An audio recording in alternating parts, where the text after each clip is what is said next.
कागभूषुंड जी अपना अनुभव गरुण जी से बता रहे हैं। भगवान शंकर की मैं अनन्य भक्ति करता, बहुत समय व्यतीत हुआ, हरि की निंदा करता, देवताओं की निंदा करता, संपत्ति नष्ट हो गई तो अवधपुरी से चलकर उज्जैनी पहुंचा। वहां काफी समय के बाद मुझे कुछ व्यवस्था मिली। मन में आया कि शायद ये जो हमारी दुर्गति है, हरि निंदा, देव निंदा, अशांति, हमने गुरु नहीं बनाया इसलिए है। अध्यात्म की ऊंचाई पर चढ़ने के लिए सदगुरुदेव की आवश्यकता है। कपट रख करके, कपट रखने का मतलब केवल मंत्र मिल जाए बस, किसी इन किन प्रकार, तो हम कपट पूर्वक उनके नमन बंदन सेवा करते। वो बड़े कृपालु हुए, हमें शिव मंत्र दिया और उपदेश किया। उनकी बात नहीं मानता। जैसे जैसे मंत्र जपा तो और अभिमान बढ़ गया कपट होने के कारण। इसीलिए प्रणिपातेन, समर्पण, फिर प्रश्न आया, फिर प्रश्न। अहम से तो बात बिगड़ती है। गुरुदेव समझाते कि हरि हर में भेद नहीं, ये लीला के लिए दो हैं। और जो वैष्णव की निंदा करता है वो कोई भगवान शिव को थोड़ी प्रसन्न कर लेगा, क्योंकि भगवान शिव परम वैष्णवाचार्य हैं। हरि हर एक ही बात है, और भगवान स्वयं आराधना करके दिखाते हैं। हरि रामेश्वर की स्थापना करते हैं तो हनुमान जी से के रूप में उनकी सेवा में है।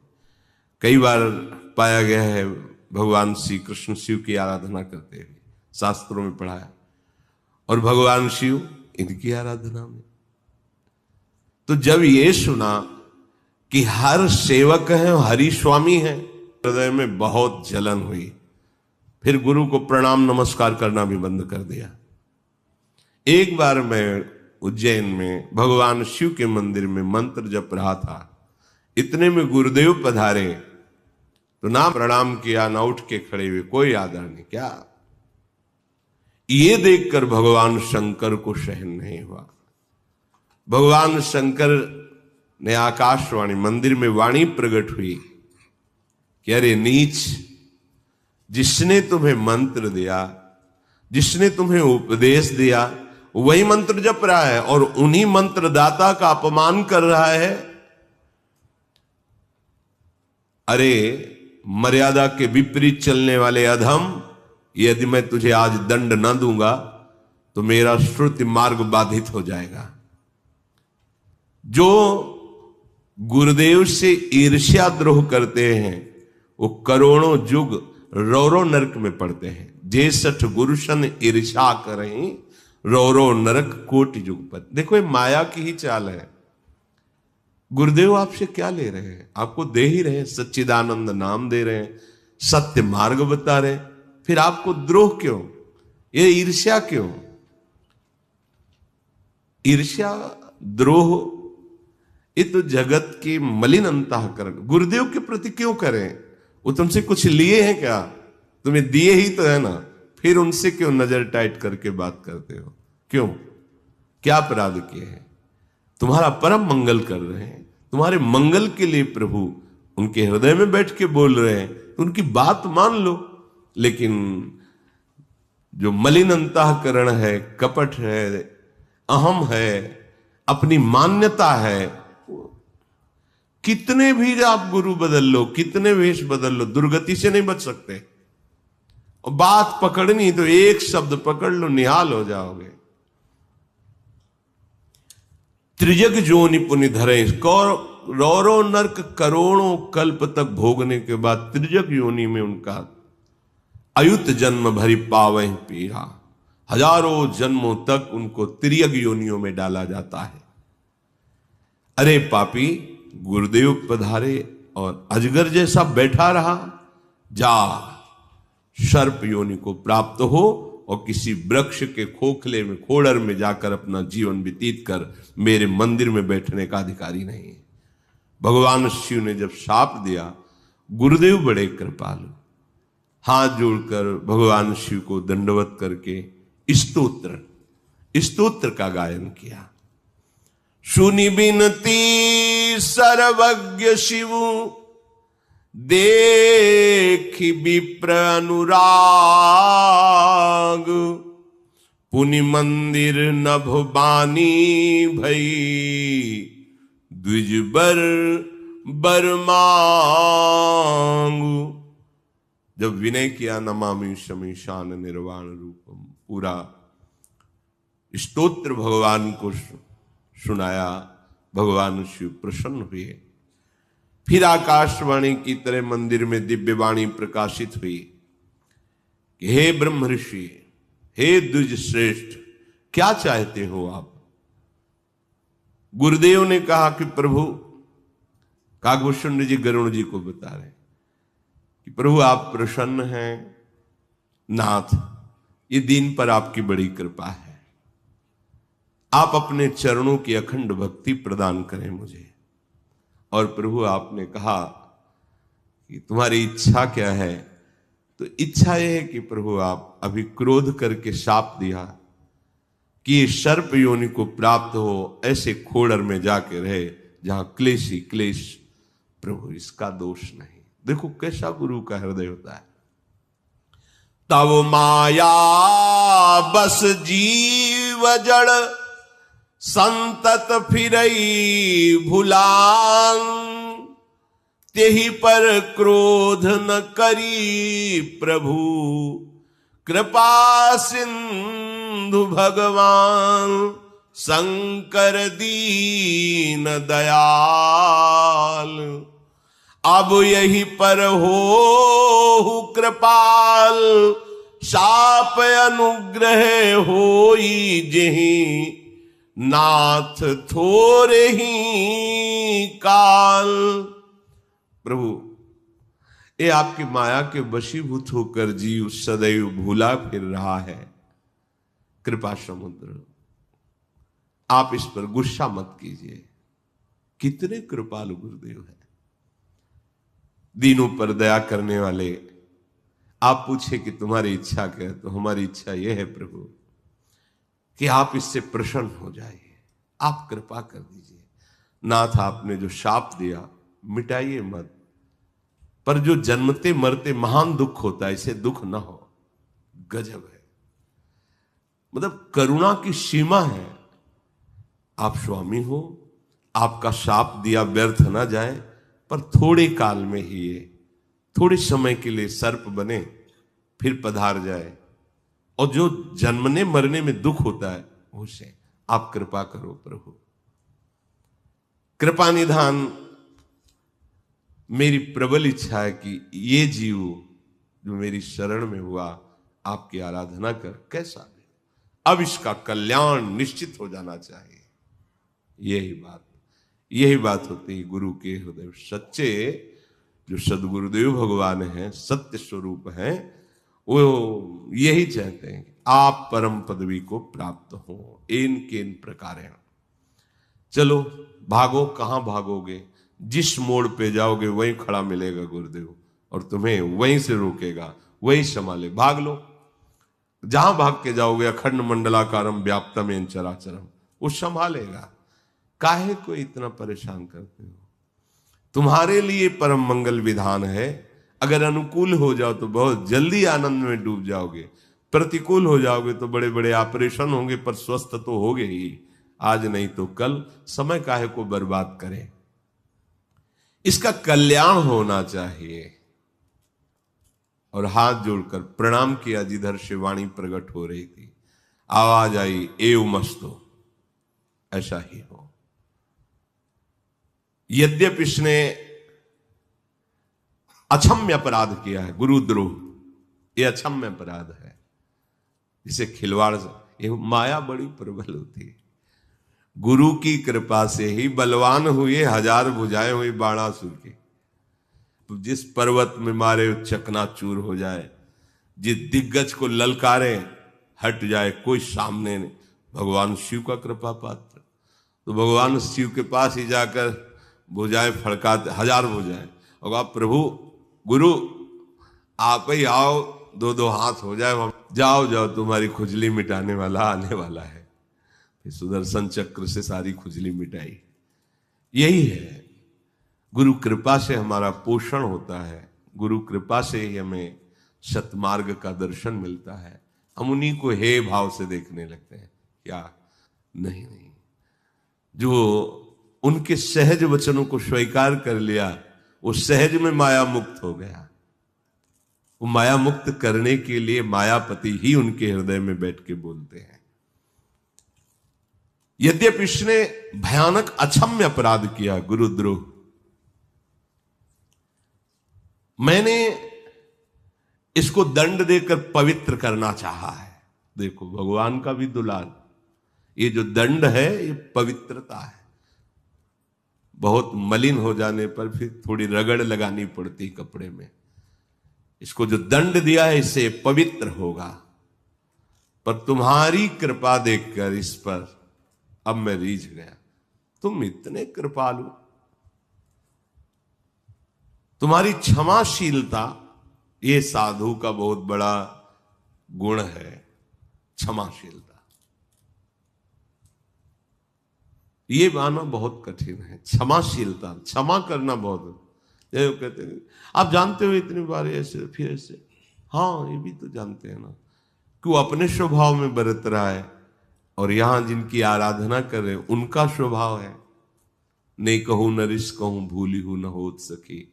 तो अभी वो बात उन्हीं के स्वभाव से, आराध्य देव का स्वभाव उतरता है उपासक में। यदि आप प्रतिकूलस्य वर्जनम, तो बहुत जल्दी आप आनंद प्राप्त कर लें। ये क्षमाशीलता, परोपकार देखकर मुझे बहुत प्रियता लगी। क्षमाशीलता से भगवान बहुत जल्दी रिझ जाते हैं। कोई कैसा भी, राधे राधे, आगे बढ़ो। मुझे वैसे ही प्रिय है जैसे प्रभु श्री हरि मुझे प्रिय है। क्षमाशील मुझे वैसे ही प्रिय है जैसे प्रभु हरि प्रिय है। ये 1000 जन्म सर्प योनि प्राप्त करेगा, 1000 जन्म, 1000 बार ये सर्प बनेगा, 1000 बार ये मरेगा, ये तो व्यर्थ नहीं जाएगा।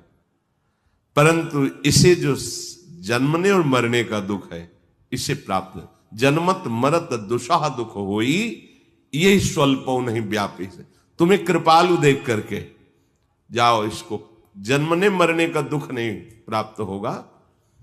कौन्यू जन्म मिटी नहीं ज्ञाना, और आप कृपालु हो इसलिए इसकी स्मृति आबाद कर देता हूं। इसके हृदय में याददाश्त रहेगी, आपकी कृपा की, हमारे भजन की याद स्मृति रहेगी। किसी भी जन्म में इसकी स्मृति माया बाधित नहीं कर पाएगी। देखो तो रघुनाथ जी की पूरी अवध में इसका जन्म हुआ, फिर मन मेरे में लगाया, पुरी के प्रभाव से, आपकी कृपा से, मेरी आराधना से अब इसके हृदय में विशुद्ध हरि भक्ति प्रकट होगी। भगवान शिव ने कहा गुरु कृपा से, अवध में जन्म लेने के प्रभाव से, मेरी आराधना से इसके हृदय में विशुद्ध हरि भक्ति प्रकट होगी। मेरा वचन सत्य होता है। हे द्विज श्रेष्ठ, हमारे प्रभु को प्रसन्न करने का एक मैं उपाय तुम्हें बताता हूं। भगवान शिव कह रहे हैं,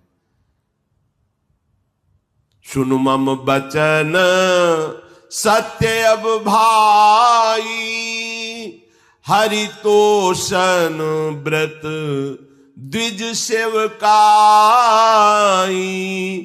अब जन करहि विप्र अपमाना, जाने सुसंत अनंत समाना। जो ब्रह्म ऋषियों की सेवा करता है, भक्तों की आराधना करता है, वो हरितोषण व्रत है।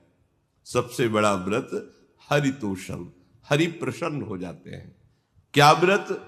भगवान के भक्तों की आराधना। जो ब्रह्म ऋषि जन हैं, इनकी अपराध कभी न बनने पावे, काकभूषण जी अब जनि करहि विप्र अपमाना। ए सावधान, कभी जीवन में अब भक्त अपराध न बनने पावे, किसी ब्रह्म ऋषि का अपमान न करना। जानते हो ये संत अनंत भगवान के साक्षात स्वरूप हैं, साक्षात भगवान ही इनके हृदय में स्फुरित है। इंद्र कुलिश मम शूल विशाला, काल दंड हरि चक्र कराला। जो इन कर मारा नहीं मरई, विप्रद्रोह पावक सो जरई।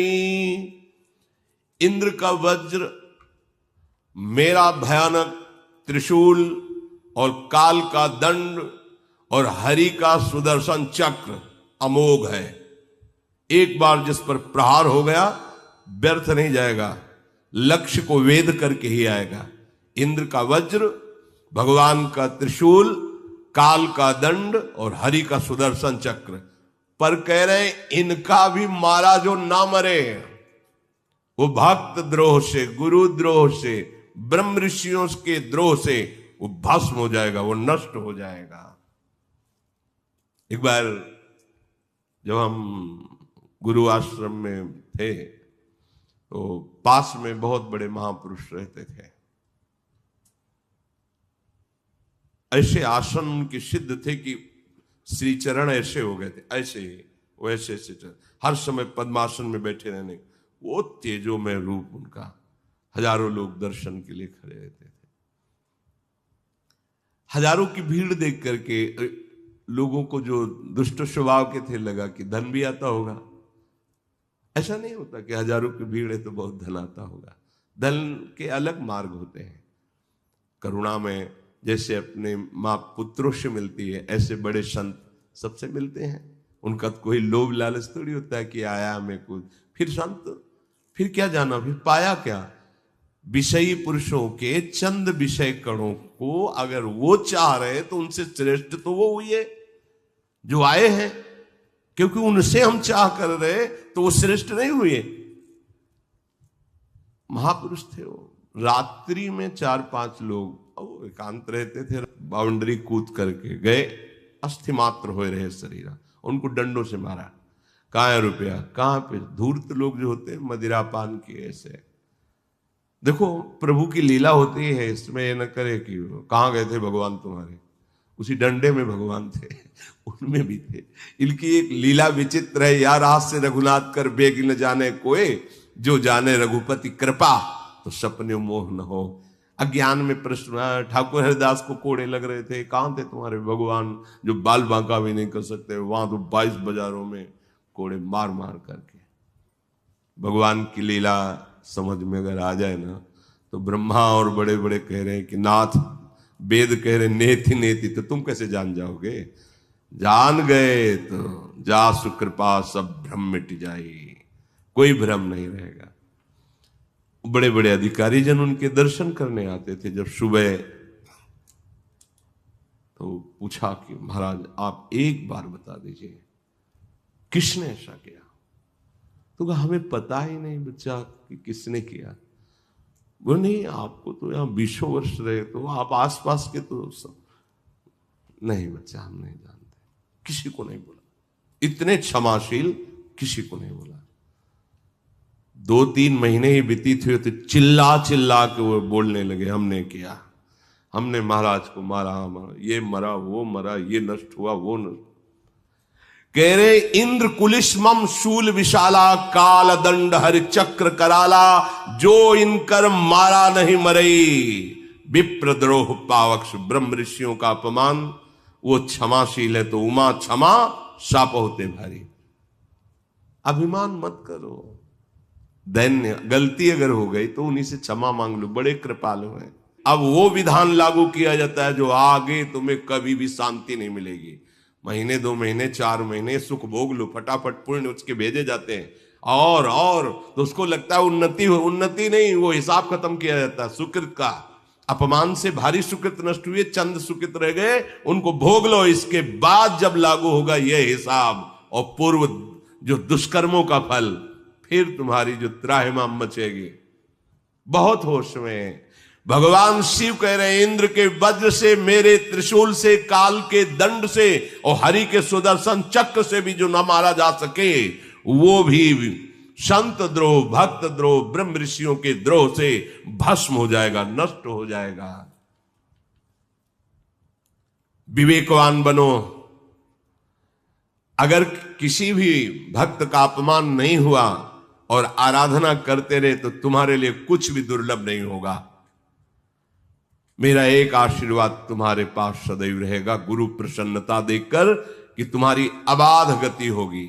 आज से तुम जहां भी जाना चाहोगे बेरोक टोक चले जाओगे, तुम्हारे लिए कोई रोक नहीं। जहां जाना, जिस सभा में, ब्रह्म सभा में, वरुण सभा में, जिस सभा में जाना चाहो, जिस लोक में जाना चाहो, चले जाओगे। भगवान शंकर के वचन सुनकर गुरुदेव पुलकित हो गए। ये और गुरुदेव ने भी कहा ऐसा ही हो। बस उसी समय मेरा हृदय दाह से, अरे ऐसे गुरुदेव से द्रोह किया, उनके चरणों में लौट गया। गुरुदेव ने हृदय से लगाया, दुलार किया, कहा जाओ, भगवान शिव की कृपा हो गई, अब तुम्हें माया नहीं व्यापेगी। निरंतर जो मंत्र दिया है, भजन परायण रहो, गुरुदेव के चरणों को हृदय में रख करके अपने, अब भाव जो बदला, गुरुदेव के चरणों को अपने हृदय में रखकर घर आया। काल की प्रेरणा हुई, मेरा शरीर छूटा और मैं विंध्याचल में जाकर के सर्प योनि को प्राप्त हुआ। पर गुरुदेव की कृपा से बार बार सर्प शरीर मिलता और छूट जाता। कुछ ही काल 1000 बार जन्म लेना था। बिना कोई कष्ट के, बिना किसी श्रम के हमारा जन्म होता और शरीर छूट जाता सर्प योनि में। हे हरि के वाहन गरुण जी, जैसे मनुष्य पुराना वस्त्र त्याग देता है, नया पहन लेता है, ऐसे मुझे लगता है योनि त्यागने में बार बार। भगवान शिव जी ने वेद की मर्यादा रखी, मुझे क्लेश भी नहीं हो पाया।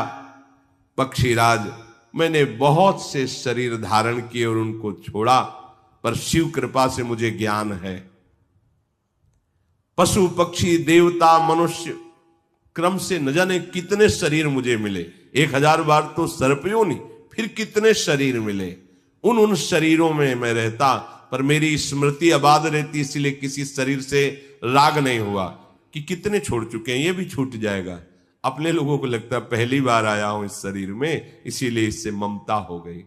काकभूषण जी कहते हैं, मैं इसलिए शरीर से राग नहीं रखता, ये छूटना है, ये छूटना है।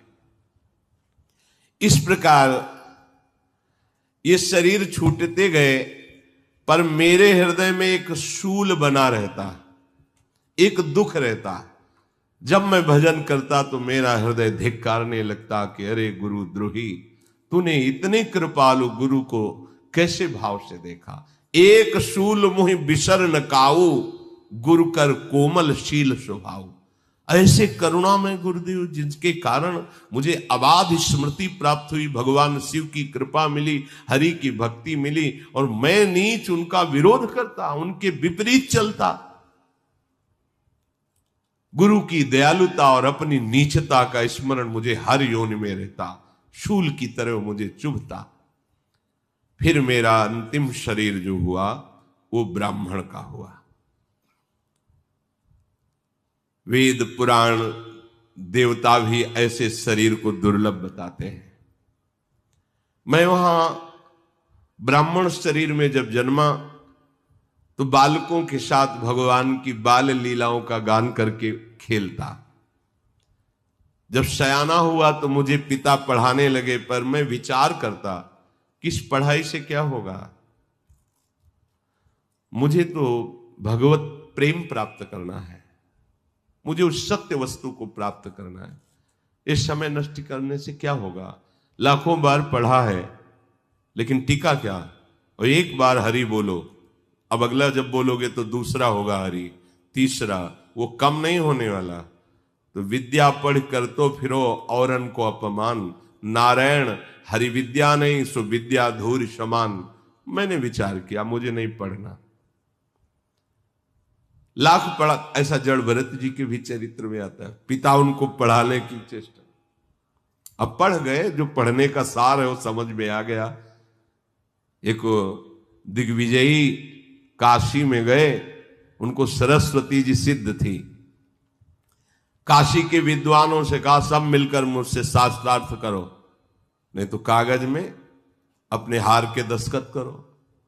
विद्वानों को पता था कि बहुत प्रकांड विद्वान सरस्वती जिसकी वाणी में विराजमान है, कौन इससे जीतेगा। तो महान भगवत स्वरूप में स्थित कबीरदास जी उस समय हुए विराजमान। उनका हमारे यहाँ सबसे विद्वान है, अगर वो परास्त हो गए तो पूरी काशी परास्त हो गई। ऐसे किस किस से आप शास्त्रार्थ करोगे, विद्वानों की नगरी है। तो कबीरदास जी के पास गए, उनका यदि आप या तो हार स्वीकार कर लें और या आप हमसे शास्त्रार्थ करें।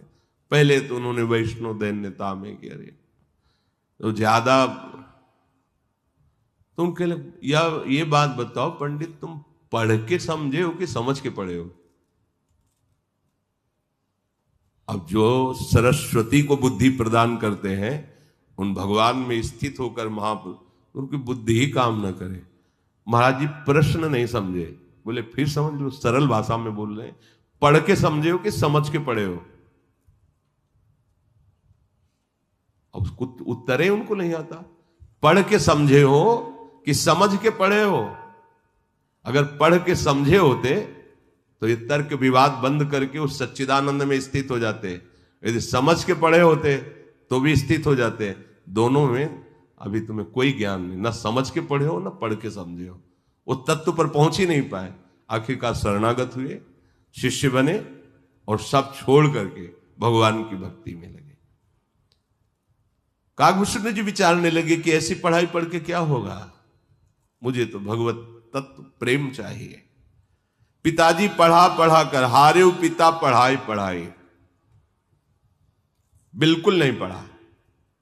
कुछ समय बाद पिता काल के वश होकर पधार गए। भक्तों की रक्षा करने वाले भगवान का आश्रय लेकर चल पड़ा अकेला। जहां जहां मुनीश्वरों के आश्रम देखता, वहां वहां जाकर के उन ऋषियों को प्रणाम करता, सिर नवाता। हे गरुण जी, उन महापुरुषों से भगवान की चर्चा के विषय में प्रश्न करता, वो कहते मुझे परम आनंद मिलता। हरि का स्मरण करता, उनके गुणानुवाद करता हुआ मैं जहां चाहता वहां चला जाता। भगवान शिव का आशीर्वाद था। सबके हृदय में ये तीन वासनाएं बहुत प्रबल होती हैं, स्त्री भोग की, पुत्रेषणा, धन एकत्रित हो जाए, वित्तेषणा, और मेरी कीर्ति बढ़ जाए, लोकेषणा। भगवान की कृपा से तीनों ऐषणाएं हमारी शांत हो गई थी। काकभूषण जी कह रहे ये बड़ी बड़ी खाई हैं जिनमें बचना मुश्किल होता है भगवान की कृपा से। पुत्रेषणा, वित्तेषणा, लोकेषणा। अब मैं ब्रह्म ऋषियों के दर्शन किए, जब उनसे पूछता कि कैसे श्री राम जी का साक्षात दर्शन पाऊं, वो कहते ईश्वर सर्वभूतमय है, कोई कहता निर्गुण है, कोई कुछ। अलग अलग महापुरुषों के मत होते हैं। मुझे सब अच्छा नहीं लगता। मुझे बस एक ही बात लगती कि मुझे कैसे राम जी के दर्शन होंगे, कैसे साक्षात करूं, उनके चरणों में माथा रख करके उनके गले से लगूं, वो दुलार करें, ये बताओ हमें। सुमेरु पर्वत के शिखर पर सुना कि ब्रह्म ऋषि जन, बहुत बड़े बड़े महापुरुष, सुमेरु पर्वत वही जो 4 लाख योजन स्वर्ण का। वहां गया तो एक विशाल वट वृक्ष के नीचे एक महामुनि को बैठे देखा, जिनका नाम लोमश मुनि था। जाकर साष्टांग प्रणाम किया और दीन वचन विनय सुनाई। हे गरुण जी, मेरी विनम्रता देख करके बड़े कृपालु हुए और मुझसे पूछने लगे कि तुम किस कार्य से यहां आए हो।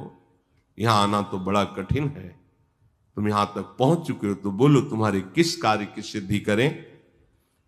तब मैं कहा कृपा निधि तुम सर्वज्ञ सुजान, सगुण ब्रह्म अवराधन मोहि कहु भगवान। तब मैंने कहा, हे कृपा निधि आप सर्वज्ञ हैं, बड़े सुजान हैं, आप भगवान मुझे सगुण ब्रह्म का साक्षात्कार कैसे हो ये आप बता दीजिए। कैसे मैं राम जी से मिलूं, कैसे राम जी को देख पाऊं। वो मुनि ब्रह्म स्थिति को प्राप्त महापुरुष थे। वो थोड़ी चर्चा करके फिर जो जहां होता है वहीं पहुंच जाएगा। फिर वो ब्रह्म की प्रतिष्ठा की बात करने लगते। ब्रह्म चर्चा, तत्व अनुभव की बात, जहां वो अजन्मा अद्वैत निर्गुण अंतर्यामी ऐसा सब, फिर मुझे लगता नहीं, मुझे श्री राम जी के दर्शन कैसे होंगे। वो मन और इंद्रियों से परे है, निर्मल है, विनाश रहित है, निर्विकार, सीमा रहित, सुख राशि। वेद ऐसा कहते हैं, तुम वही तत्व हो। जल जल की तरंग की भांति तुम में और प्रभु में कोई भेद नहीं है।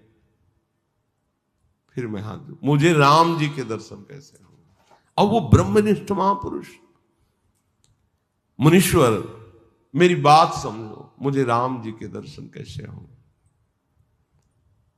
मैं विकल हो रहा था। मुनीश्वर फिर जहां वर्णन करते तो फिर वहीं पहुंच जाते। जिसकी जो स्थिति है वहीं वो पहुंच जाएगा। थोड़ी देर बोलते बोलते वो अपने आप वहीं पहुंच जाएगा जहां स्थिति है। आप दया करो मुझे, सोई उपदेश कहु करि दाया, निज नैननी देखो रघुराया। प्रभु मुझे ये सब अच्छा नहीं लग रहा, मुझे तो वो उपदेश करो जिससे मैं भर नेत्र अपने राम जी को देख लूं। भरी लोचन बिलो की अवधेसा, तब सुनी हो निर्गुण उपदेशा।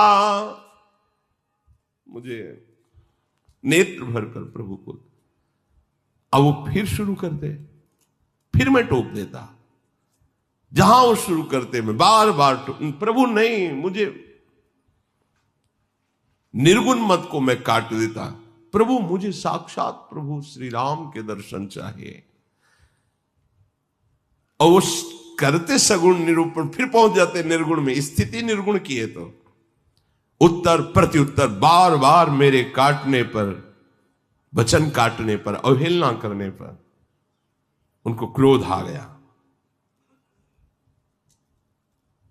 काबुशुंड जी गरुण जी से कह, सुनु प्रभु बहुत अवज्ञा किए, उपज क्रोध ज्ञान इनके हिए।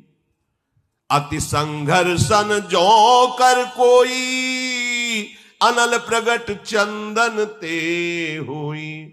चंदन का स्वभाव शीतलता करना है। बार बार चंदन की लकड़ी परस्पर ही रगड़ो तो अग्नि पैदा हो जाएगी। ऐसे ही बार बार अवज्ञा करो ज्ञानी महापुरुषों के, तो उनमें भी रोष प्रकट हो जाता है। अब बार बार मैं उनकी बात काट देता तो एकदम वो क्रोधित हो गए। बारंबार शकोप मुनि करे निरूपण ज्ञान, और मैं अपने मन बैठ तब करो विविध अनुमान। कि क्रोध की द्वैत बिनु, क्रोध की द्वैत बुद्धि बिनु, द्वैत के बिनु अज्ञान, माया बस परिच्छिन्न जड़ जीव की इस समान। मैं बार बार चिंतन करता कि मुनि को क्रोध आ गया। क्रोध तो तब होता है जब द्वैत हो, दूसरा हो। अगर द्वैत है तो अज्ञान भी है। क्या जीव इसके समान हो सकता है? मैं ऐसा सोचता। क्या सबका हित चाहने वाले को कभी दुख हो सकता है? क्या जिसके पास पारसमणि हो दरिद्र हो सकता है? क्या दूसरे से द्रोह करने वाला कभी निर्भय हो सकता है? क्या कामी पुरुष कभी शुभगति प्राप्त कर सकता है, कलंक रहित रह सकता है? क्या भक्तों का बुरा सोचने वाला, चाहने वाला, ब्रह्म ऋषियों का द्रोह करने वाला, क्या उसका वंश कुल परंपरा सुरक्षित रह सकती है? क्या आत्मज्ञान होने पर कोई कर्म और कर्म फल रहता है? क्या दुष्टों के संग से सुंदर बुद्धि बची रहती है? क्या परिस्त्रीगामी दुर्गति को प्राप्त नहीं होता? क्या परमात्मा को जान लेने पर भी जन्म मरण का चक्र बना रहता है? क्या भगवान और भक्ति की निंदा करने वाला कभी सुखी हो सकता है? क्या बिना नीति का रहस्य जानने वाला कोई राजा उत्तम हो सकता है?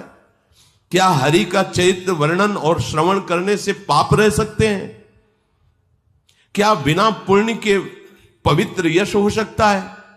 क्या बिना पाप के अपयश हो सकता है? जिसकी महिमा वेद संत पुराण गाते हैं, क्या हरि भक्ति के समान कोई लाभ हो सकता है? मैं ऐसा विचार कर रहा था, बड़ी युक्तियां मन में सोच रहा था, और महर्षि क्रोध के आवेश में हो गए। मेरे मन में बस यही विचार चल रहा था कि मनुष्य शरीर प्राप्त करके भगवान का साक्षात दर्शन करना, इससे बड़ा कोई लाभ नहीं है। विचार आगे में जो फिर लोमश ऋषि जी उनको आवेश में आकर दंड देते हैं। अगर भगवान के प्रति अपनापन है तो वो दंड भी बहुत बड़े वरदान का स्वरूप बन जाता है। ये आगे परिचय होता है। शेष चर्चा श्री राधा वल्लभ लाल की।